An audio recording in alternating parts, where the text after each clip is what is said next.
The shadows are near, tales of the lost and haunted, we're here. I started the morning just like any other, brewing coffee while the kids munched away on breakfast. There was laughter, bagels, Probably. and that warm aroma of fresh coffee filling the kitchen. Hey, It's one of my favorite routines before the day's adventure really lifts off. My wife was at work with the baby, and once the kids were packed up, we had our backpacks loaded and camera gear secured. We climbed into the truck and set our sights on Bath, North Carolina. Our destination, Bonners Point, where history and perhaps a hidden treasure was waiting for us. what that guy? What is my first 9? Alright, we're getting out a little late and we're headed for some treasure hunting. The lost treasure of Blackbeard is set to be real. And there are a few places that we can look. And the main one is Ocracoke, I think that's how you pronounce it, North Carolina. Beaufort or something like that. Maybe I'm pronouncing it wrong. The third one is Bath. So being that it's the underdog, we're gonna go there first. So we gotta be careful of traps Booby traps. Booby traps. First we gotta find it, and I don't think we're gonna find it today. No, we're probably not gonna find it. But if we do find it, we're definitely gonna be cautious about booby traps, giant rocks gonna smush you. Giant rocks gonna smush you. This is not Indiana Jones, dude. You got anything to say, Maya? So we're going treasure hunting. Our first stop was the Bath Community Library, nestled in the town's historic district. Right behind it stands a small museum brimming with pirate lore. Displays about Blackbeard, artifacts reminiscent of his flagship Queen Anne's Revenge, naval tools, and charts outlining his brief but fabled stay in Bath. Come on, Caleb. I found a giant pirate gun, and it's longer than normal. And It's called a cannon. It's a cannon. It's not a cannon. It's just a long gun. And soon, in a minute, we're gonna go on the other side. The kids were glued to the exhibits, eyes wide as they absorbed the stories of Blackbeard's pardon from Governor Eden and the supposed settlement at Plum, or Teach's Point. This is reputed to be one of just 3 real-world locations tied to his buried treasure. Not a myth, but a mystery yet to be solved.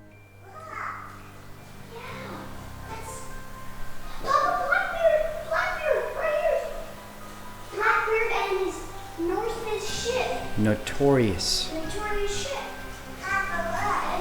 Over here, what? Edward Teach, an infamous pirate, also known as Blackbeard, is thought to have lived around Bath between 1717 and 1718. The local leaders were apparently tolerant of Blackbeard's illegal and violent activities elsewhere along the coast. Much of Edward's Teach life is shrouded in legends and mystery.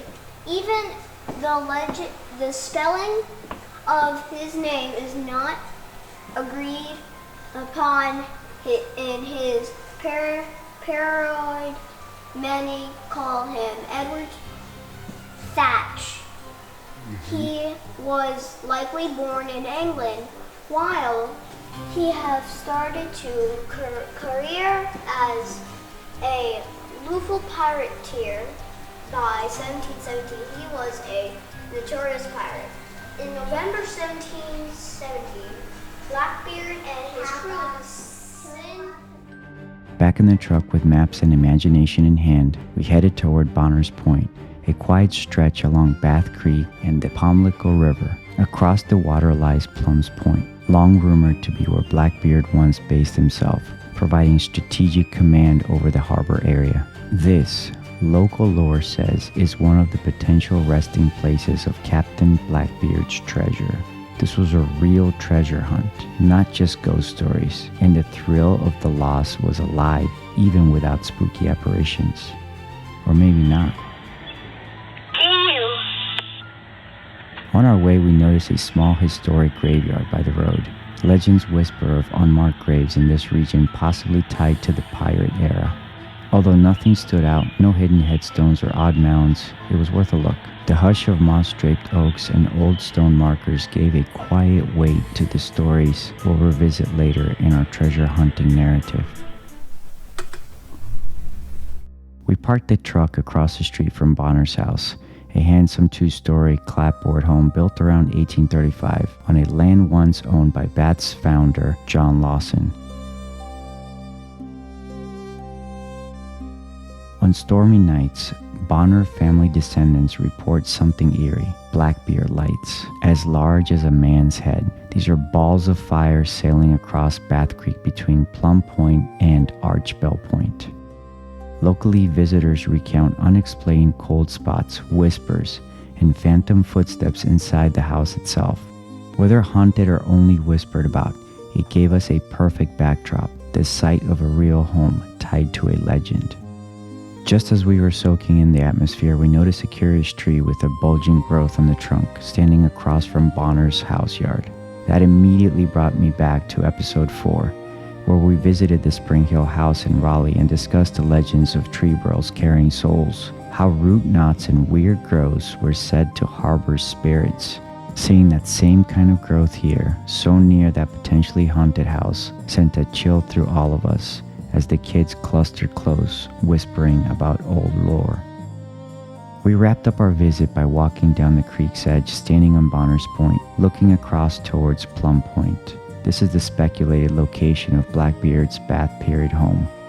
There's no ironclad proof that he ever lived here. Historians note property records don't list a teach or thatch as landowners at Plum Point in 1718. We will probably look into this ourselves at some local records archives that were suggested by the museum staff earlier. But the view and the stories make the spot magnetic. We talked about pirates once gathering there, the night fires of Queen Anne's Revenge, and the thrill that maybe, just maybe, beneath the sand or in a hidden vault lies the lost treasure of Captain Blackbeard.